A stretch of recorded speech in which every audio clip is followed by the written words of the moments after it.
വളാഞ്ചേരി നഗരസഭാ കൗൺസിലർ അഷറഫ് അമ്പലത്തിങ്കലിന്റെ അധ്യക്ഷതയിൽ പാലിയേറ്റീവ് വോളണ്ടിയർമാരുടെ സംഗമം സംഘടിപ്പിച്ചു. പാലിയേറ്റീവ് സാമ്പത്തിക സമാഹരണത്തിനായി മുഴുവൻ ഡിവിഷനുകളിലും ക്യാമ്പയിൻ സംഘടിപ്പിക്കാൻ യോഗം തീരുമാനിച്ചു. പാലിയേറ്റീവ് സാമ്പത്തിക സമാഹരണത്തിനായി മുഴുവൻ ഡിവിഷനുകളിലും ക്യാമ്പയിൻ സംഘടിപ്പിക്കാൻ സംഗമം തീരുമാനിച്ചു. സാർവത്രിക പാലിയേറ്റീവ് പരിചരണം അയൽപ്പക്ക കൂട്ടായ്മകളിലൂടെ എന്ന സന്ദേശം പ്രചരിപ്പിക്കാനും യോഗം തീരുമാനിച്ചു. പുതുതായി തെരഞ്ഞെടുക്കപ്പെട്ട കൗൺസിലർമാർ, പാലിയേറ്റീവ് ഭരണസമിതി അംഗങ്ങൾ, വോളണ്ടിയർമാർ എന്നിവർ പരിപാടിയിൽ സംബന്ധിച്ചു. സന്നദ്ധ സംഘടനകൾ, കൂട്ടായ്മകൾ, ക്ലബ്ബുകൾ എന്നിവയുടെ സഹകരണം ഉറപ്പുവരുത്താനും അവർക്ക് വോളണ്ടിയർ പരിശീലനം നൽകാനും തീരുമാനിച്ചു. ഡോക്ടർ NM മുജീബ് റഹ്മാൻ ആമുഖ പ്രഭാഷണം നടത്തി. സെക്രട്ടറി VPM സ്വാലിഹ് പരിപാടികൾ വിശദീകരിച്ചു. നഗരസഭാ ചെയർമാൻ ഹസീന വട്ടോളി, ഉപാധ്യക്ഷൻ KV Unnikrishnan, KM Gafoor, TP Abdul Gafoor, C Ramakrishnan Nair തുടങ്ങിയവർ സംസാരിച്ചു.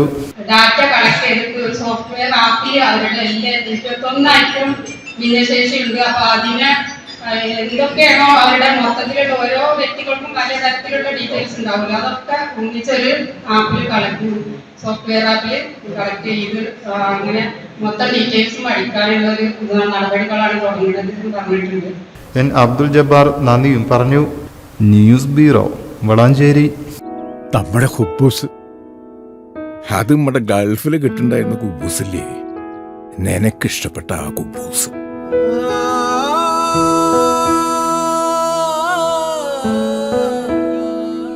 പ്രവാസികൾക്ക് മാത്രല്ല, ഇപ്പൊ നാട്ടിൽ എല്ലാവർക്കും അൽദാൻ കുബൂസ് മാത്രം മതി. അൽദാൻ കുബൂസ് ഇപ്പൊ ന്യൂ ജനറേഷന്റെ ഇഷ്ട കുബുവല്ലേ. ഷുഗർ ഉണ്ടെങ്കിൽ ഗോതമ്പിന്റെ കുബൂസ് ആവാട്ടോ. മലയാളിയുടെ ഭക്ഷണ താല്പര്യങ്ങൾക്ക് ഇനി പുതിയ സ്വാദ്. അൽദാൻ ലെബനീസ് കുബൂസ്.